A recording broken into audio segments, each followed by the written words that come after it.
Hello everyone and welcome back to another episode of You Skipped That. I'm Alex Grace. And I'm Dan Clark. And we're two friends who've watched a lot of movies. We like them. We like do. movies. We like the movies. Yeah. But not the same movies. Not always. Not always. We have big gaps in each other's viewing history. And every week we come here to try and fill one of those gaps. Yep. And let me tell you, this week, if you want to listen to two 30-somethings talk about gymnastics, did you come to the right place? You came to the right place. Two 30-something-year-old guys who have the athletic prowess of a potato. Yeah. Talking about gymnastics. We're, of course, talking about the 2006 Touchstone movie, Stick It. Yep. Jeff Bridges, Missy Peregrym, and a whole bunch of people who've only done TV ever since. Yeah. I didn't recognize most of them, yeah. A couple actual gymnasts in there, though. Yep, yeah. And I knew going to this movie so much that when a coworker asked me what movie we were doing tonight, I said, I don't know, I think it's a cheerleader movie. Well, there you go. Yeah, wrong sport. Wrong sport. Let's Bring It On. Yeah. That's not on this list. No. No. I haven't seen that one either, but... I actually haven't seen that one either. That would be new for both of us. It would be. But yeah, what'd you think? It was all right. Right. It was fine. It was kind of... I expected that. Yep. Like, it's not a home run movie by any stretch. Right. It's fun. It is. It's very fun. It's very funny. Mm-hmm. And for a sport, no offense to the gymnasts in the world, but I could not give two rips about. They actually managed to make you care a little bit. A little bit. Yeah, it's... You're like, wow, that's impressive. Yeah, it's a fine movie. It's just... I was very surprised to see Jeff Bridges in this. Absolutely. Oh, man. Coming out the gate swinging. Coming out the gate swinging. Tink. Right, we put there in another... the absolutely jar. Another dollar in the absolutely jar. Yeah, this was, like 2 years before Iron Man? Yeah. Yeah. So, yeah, 2006, and that was 2008. Yep. So, yeah, he hadn't... he'd done stuff. He'd done, like, The Big Lebowski. But he hadn't done much in a while. Yeah. Yeah, he was kind of a little bit of a lull, at least that I remember. My memories of him are The Big Lebowski, and then Not a Whole Lot, and then Iron Man, and then a little bit of nothing, and then he, I think, won the Oscar for Crazy Heart, which was a good movie. Right. And now he just kind of goes around and is Jeff Bridges. Yeah, man. Wow. That crossed into Owen Wilson a little bit, yeah. I wasn't going to say anything. Yeah, it's absolutely like mid-2000s. Yeah, you got it. I got one too. Okay, Tank, we'll put it in there. It is very much a mid-2000s movie. Oh, painfully so. And the fact that it just starts with BMXing in an empty pool Yes. to some like mid-2000s punk rock. Yep. Honestly, the most surprising thing about this movie to me, based on just what the movie's about and the structure and all that, is that it came out 6 years before the first Pitch Perfect movie. Yes. It has that exact same DNA. Mm-hmm.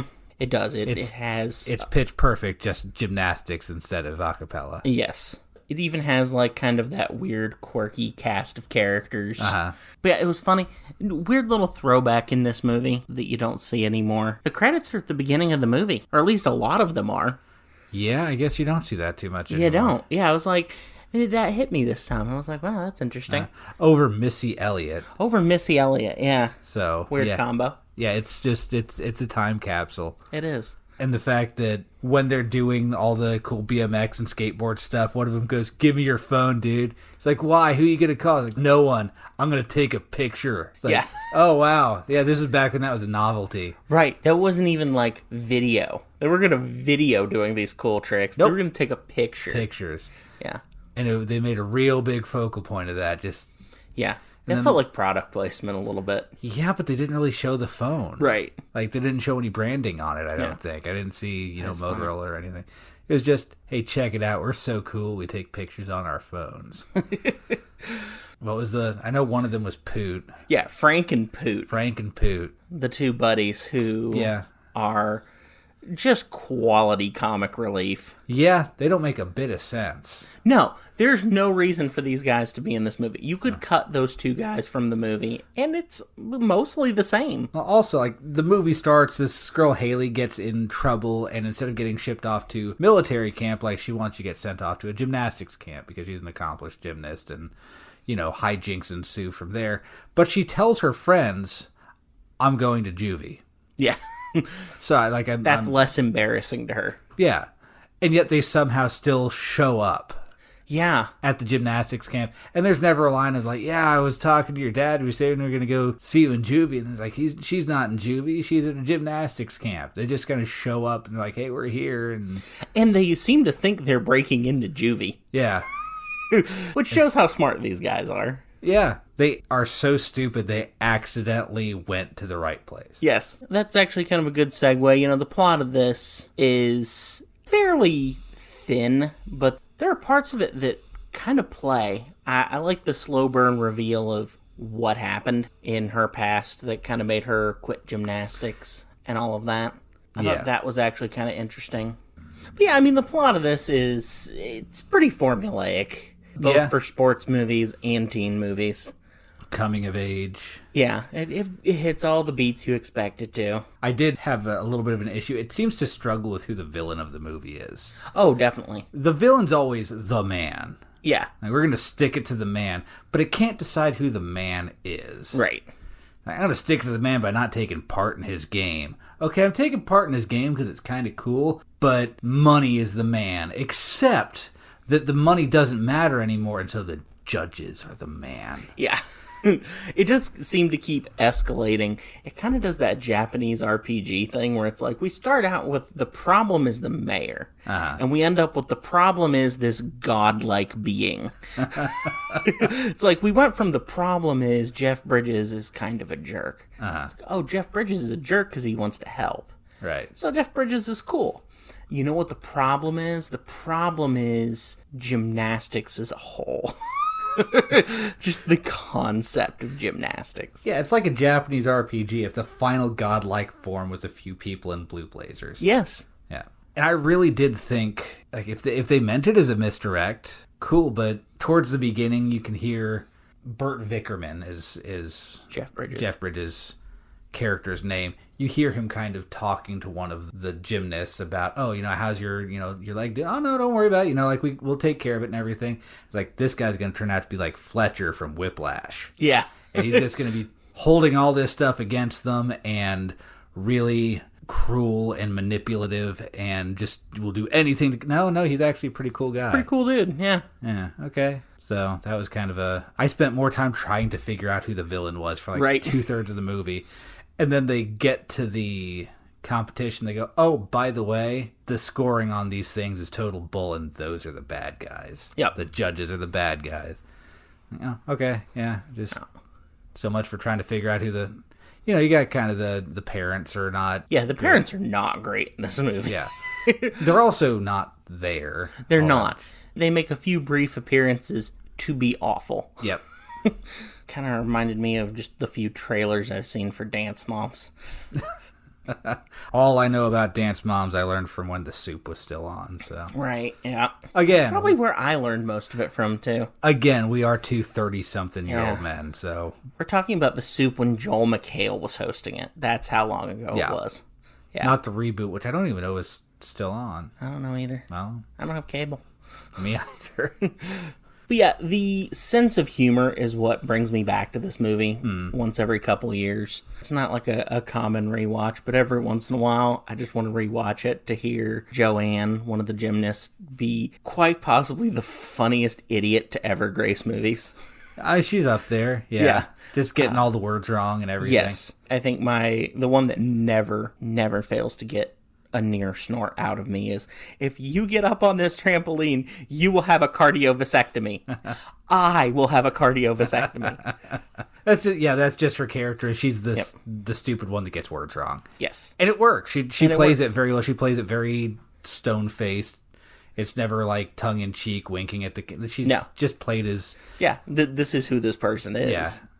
And they even play it up with her back, like her parent is very clearly one that has just fully bought into her daughter is going to be a gymnast. Yeah. And nothing else matters. Yep.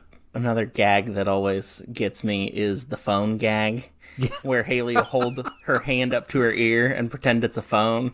And it's always to the same girl, too. This girl, Mina. She holds her hand up and she goes, "Hey, Mina, will you tell that moron this?" And then Mina, not even missing a beat, just turns and goes, "Hey, Haley wants you to know." Holds her hand, like, holds the phone hand down and kind of covers it. Like, like it's an actual phone. It's like, "Hi, Haley's on the phone." She's like, "I know. I'm not deaf." Yeah. Or no, it's even better. She goes, "No, I'm not mute." And the little bickering between Haley and Bert is just hilarious, especially towards the end of the movie where it feels less mean-spirited trying to get at each other. They have a healthy respect for each other and Yes. they bring it out with snark. Yes. Yeah, Jeff Bridges brings it in this movie. He does. He's really, he's there. It doesn't feel like he's phoning it in. No. Yeah, I mean, there are some really good emotional beats, you know, when he finds out what happened that got her out of gymnastics in the first place. Yeah. In the hallway. I'm like, this is really solid acting for a kind of goofy movie from both of these people. Yeah, he looks like he feels it. Yeah. Like, yeah, he's not phoning it in. Like I said, he's just, he's happy to be there. And I mean, I've never seen him phone it in, I don't think. No, I don't think he's capable of it. I think he just likes acting. I think so, too. One thing that occurred to me this time watching it that I don't think has any previous time, there's way too many butt shots in this movie. There are a lot of butt And shots. I'm like, when I was 16, this was okay. Now I'm like, okay, I'm going to look away from the TV for a second, and we'll check back in when we're back to other things. It is amazing, and if you've never done something like that where you're just like introducing friends to movies, you will become painfully aware of all of the most gratuitous stuff. Yeah, the most gratuitous violence, the most gratuitous nudity, or even just weird framing where it's like, oh man, they're lingering there a little too long, you know? Yeah, it's very, very... And anytime it's like, oh God, I forgot this scene doesn't work, and now I am so aware that this scene doesn't work, and oh, this plot line doesn't go anywhere. It's very, very easy to fall into that trap. At least this one, I was laughing throughout. Right. So, I know I've shown you a couple where, like... it's like, oh man. Like last week with Dread, through the whole movie, I was like, I can't, like, I don't want to look over and see, because that's creepy. Yeah. But I don't know if he's enjoying this, because there's no indication. Like, there are not many laughs in the movie. So at least this one had the benefit of, you know. Yeah.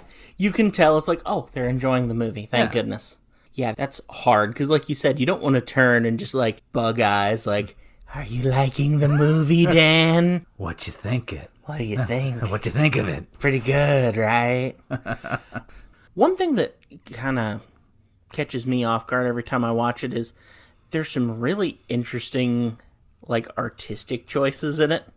There are, and some of them are cool. Some of them are very cool. Like when they're doing the competition. Yes. And they just show... It's almost like a top-down shot of the floor. Well, there's that, and there's also when they're going on the vault. The vault. Yeah. And it looks like it's just, 10 people going at it at the same time. And it's not, I was going to say double exposure, but it's, however many exposure. It's just different people doing the same thing at different times, and they just show it all at once. So you can kind of see where everyone is in the process. Mm-hmm. How quickly they dismount, how quickly and it's very, not just educational for someone who knows jack all about gymnastics, but it's aesthetically interesting as well. Yeah. There's another shot where they do the top down of the floor. Yeah, and they're all doing like gymnastics flips, and then they like multiply as they get to the center. It's like mirrored as well. Yeah. So it's, the different. It's very cool. I think I've been really trying to figure out the best way to put how I feel about this movie. Mm-hmm. You know how some movies are called like Oscar bait? Yes. This is MTV Video Music Awards bait. 100%. No joke, it was. Yeah. Like, I don't know if it won anything. I got the Wikipedia page up here, so watch out. No, it doesn't look like it won much of anything. It also felt like with the soundtrack, they were trying to just be the defining soundtrack of a generation. Yes. Like, we're going to put in all the best stuff. We got Fall Out Boy, and we got Blink 182. I think Offspring is in there somewhere. I think so too, yeah. Yeah, it was just all the early 2000s, pop punk, a little bit of hip-hop here and there. Like we said, Missy Elliott. Missy Elliott's in there. The soundtrack is a little try-hard. Yeah. That's all at once kind of a cringe bit of it, and just kind of a delightful little 2000s time capsule. To me, it's kind of like Lady Hawk in that sense, where I heard the opening notes and like saw on the subtitles of Missy Elliott, whatever the song is, play. I'm like, okay, so cool. This is how I'm spending the next hour and 45 minutes of my life. This is just, we have a tone. Mm-hmm. And then all the credits are like spray painted up there and everything. Like, okay, cool. I get where we're coming from. Yep. I know what we're doing. I know what we're here for. It's a pop punk movie about gymnastics, which might be the least pop punk thing there is. And then it put up Jeff Bridges' name. I'm like, maybe I don't know what I'm getting into. Maybe I'm a little bit confused, but no, it does what it says on the tin. It does kind of take a pop punk approach to gymnastics and how they go about it at the end. Sticking it to the man. Sticking it to the man. That's Hence the title. Yeah. I refer to movies like this as movies that go until they stop. Yes. Like, there is no real end. It's not like some big triumphant, like, Breakfast Club with the fist in the air or anything. It's just they finish a competition and then they have a conversation. They're like, cool, now it's time for credits. That's time for credits. It just goes until it's time to not go anymore. Yep. Which isn't bad. No. I mean, I think plenty of movies are great that way. Sometimes it's a bad thing. And this is just kind of, oh, okay, I guess it has been about an hour and 45 minutes. Yeah, something like that. By the time this leaves us time for it, too. Not in a bad way. Just they've done what they came here to do. Yep. They made you laugh a couple times, did some cool gymnastics tricks. Jeff Bridges was Jeff Bridges. Kind of mumbly and crotchety, but with a heart of gold. With a heart of gold. Yeah. I do have to call attention to one of my favorite bits in the whole movie, which is after Frank and Poot, the two lovable dummies that are her friends, take Haley and some of her gymnastics friends to the mall, and they get back, and Joanne's there, who has kind of developed a little thing with Poot, and Frank's like, man, she sucks. She's the worst. Right in front of her. Poot just goes, dude, who are you right now? What are you doing? Then she says, after Frank, I don't know why Poot's the one I remember. Because it's the funny one. Yeah. Frank has kind of stepped away. She goes to Poot, you think I'm the worst? He goes, I mean, yeah, but I don't have a problem with it like Frank does. Yeah, I think it's fine. Yeah. But yeah, that's another one. And then right after that, when he goes, dude, you're whipped. Yeah, but when has that ever been a bad thing? Ever. I guess you got a point. Yeah. It's classic 2000s. Yeah. All the way through. The whole bit of them in the mall doing gymnastics great. And dresses and everything, and yep. Frank and Poot being there in dresses as well. That was a fun little bit. Joanne being to the cashier like, I'm sorry for them. And the cashier going, why? It's hilarious. In that very mid-2000s way of like, I don't know if you're joking or if you're sarcastic. Yes. Kind of the holdover sarcasm from the 90s bleeding through. Yeah. Could they be any more sarcastic? Well, there's only one real bit of trivia about this movie. I'm not shocked. I mean, yeah. It's not the kind of movie that has a lot of trivia.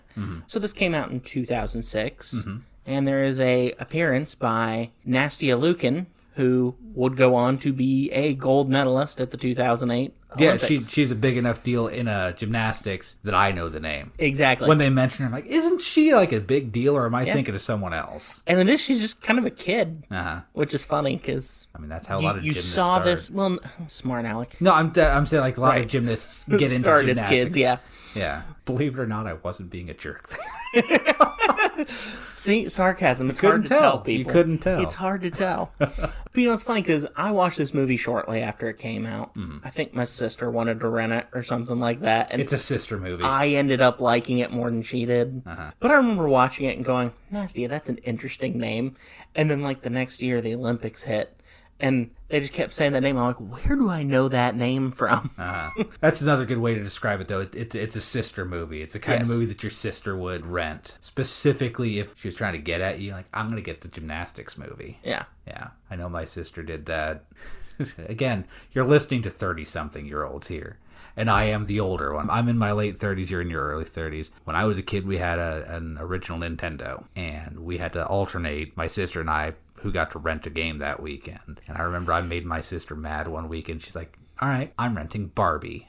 Like, you mean this entire weekend, all we have to play is the Barbie NES game? Which, taking out of the equation that is Barbie, is actually a really, really bad game. Bad in the way that only Nintendo could deliver. Back when, man. Like, you just take a blind, stab in the dark, and either you found, like, a hidden gem, or you got Barbie. Yeah, you got Barbie. Yeah. I mean, it's all still better than E.T. for the Atari. Yeah, we didn't have the Atari. But no, there were that some was bad before both of our times. Yeah. There were still some bad ones on the NES. I started with the Sega Genesis, and I felt like they didn't have as many stinkers on that. There were still stinkers. There were some, but yeah. Coincidentally, my sister did have a Barbie game for that, and it wasn't terrible, actually. Yeah. I didn't play it much, but I'd watch her play it and go, I could see why this would be fun if you were into that sort of thing. Don't get me wrong, I played a lot of the Barbie game. Because that was our rental for the weekend. And that was video games. Yeah. Yeah. We didn't... It was that or nothing. Well, we had other games, but that was already in the console. And yeah. It's new. It's different. Yeah. Gotta give it a try at least. I doubt my sister even remembers that. Yeah, but that is just seared in your memory forever. So anyways, gymnastics. I think we can kind of get off into like the little bit of side conversation here. So what's like the most uncommon sport you've seen a movie of? Most uncommon sport that I've seen a movie of? Dude, there's not a whole lot of gymnastics movies. Not a whole lot of gymnastics movies. I think maybe like one or two besides this. Let's see, I've seen baseball, football. I'm trying to think if I've actually seen a hockey movie. You haven't seen a hockey movie? There's a lot of good ones. I've seen Mighty Ducks. Well, yeah, okay. There we go. I've seen a hockey movie. I was about to say. I'm trying to kind of work my way back. Honestly, I was never really big into sports. Yeah. So, like, as a kid, I had, like, your Angels in the Outfield. Yep. Classic. And that might be in terms of sports. The Sandlot. Yeah. Yeah, I don't know that I've seen any real, like, weird sports movies other than this. I might be forgetting something. I mean, there's the classics of weird sports movies, Cool Runnings. Jamaican bobsled team. That was in gym class whenever they had to use the gym for something else. Back when I was in like 4th, 5th, 6th grade, they would take us up into the top room and we'd either watch that or Indian in the Cupboard. One or the other. So that's my Cool Runnings memory. I still don't know. Combo. I still don't know. It was just whatever VHSs were up there. I don't know that I've ever seen either of them all the way through. I know I've seen Cool Runnings, like all of it, just never all in one sitting. All in one sitting, yeah. I've seen the classic beach volleyball movie Top Gun. Well, yeah. True. Hanging out with the boys. And also the classic beach flag football movie, Top Gun Maverick. Yep. Yeah. Yeah, I'm sure there's probably some Disney original movie. I've seen figure skating. I saw Blades of Glory. You saw Blades of Glory? Have you ever seen Cutting Edge? No. Oh, there you go. There's a classic bit of 90s for you. Yeah. I might have to go on the list. It might already be on the list. It might actually be on the list, yeah. Yeah. One my mom always loved that I actually enjoyed a lot too. Disney Channel had an original movie about motocross that was also somehow Shakespeare's Twelfth Night. Shakespeare's the format for a lot of stuff. Which is weird because I know of two movies that are Shakespeare's Twelfth Night, and they're both about a girl trying to play a sport. There you go. One of them's on the list. I don't know. Sure as anything, like 2 weeks from now, I'm going to think of, oh yeah, I have seen that one rugby movie. Right? Oh, yeah. What's the Morgan Freeman movie where he's Nelson Mandela? Invictus, yeah. I haven't seen that. That's a rugby movie. Yeah. I just picked out a sport thing. Oh, yeah, that one cricket movie. I don't know a cricket movie. Yeah. I know we talked about, going back to this episode yet again, like, Lady Hawk has gotten more mentions on the internet between the two of us this is probably true. Than it has in a long time. Hey, Warner Brothers, take note. Okay? Yeah. Give us Lady Hawk 2. If that happens, we're guilty, right? Like, that's on us. Guilty is only if it's a crime, This is true. I think it'd be if it ends up being good. But in that episode, we talked about what are your like weird fever dream movies. It's like, I don't know, like Tall Tale, I guess. And since then, I have thought of a couple ones that I believe at least one of them I've come to you and was like, do you remember Warriors of Virtue, the movie about the karate kangaroos in a weird Eastern inspired imaginary land that he gets to by dropping through a water vortex? You're like, no, that movie doesn't exist. I'm like, yes, it does. It's on YouTube for free, and it is poorly synced with the audio. Amazing. Yep. So I'm sure, we'll get down to, the Christmas episodes, and I'll be like, you know what sports movie I've seen? So look forward to somewhere when we're talking about a Christmas movie, me going, oh yeah, you remember the Stick It episode where we were talking about sports movies? Folks, if you want a window into our entire friendship, the last 5 minutes are a good window. That's pretty good. Yeah, pretty accurate. And also look forward to in 2025 at some point we're doing Warriors of Virtue. I mean, you kind of have to at this point. It is bad. But there will be so much to talk about. I love a good bad movie. Yeah. That and another one that I'm going to throw this one out there, just like a coming attractions. For anyone out there, the 3 people out there that'll remember this one, The Heavenly Kid. Yeah, you mentioned that earlier, and that's another one where I'm like, this isn't a real movie. Drag Racing Ghosts, man. Drag racing, like hot rod drag racing. Yeah, this greaser gets in a hot rod wreck, and for some reason gets to come back after he dies to look after his girlfriend. So I haven't watched it again. Okay, wow. It's one that a friend of the family that would babysit my sister and I, and for some reason she had that movie. She brought it over, and we thought it was the coolest, and we were so very wrong. I think back on a lot of movies I watched when I was a kid, and I'm like, that was so bad. It was like truly terrible. The Little Vampire. Did you ever see that? I've never seen it, but I do remember like the box art. Yeah. I did used to work at a movie gallery for people at home, like, this is another one, Stick It, it's another one. Yeah. I remember the box art that's like orange with her on the front doing the rock on sign. So when you hear me talk about, oh yeah, I haven't seen that, I remember the box art. It's because I spent a lot of time in the video store when I was working there. I also spent a lot of time when I wasn't working there, but yeah. That's true. Well, you know what? I think we've talked enough Stick It and a lot of other topics. And assorted other things. Stick It, Warriors of Virtue, that Disney Channel original motocross movie. Yeah. It's not bad for a Disney Channel movie.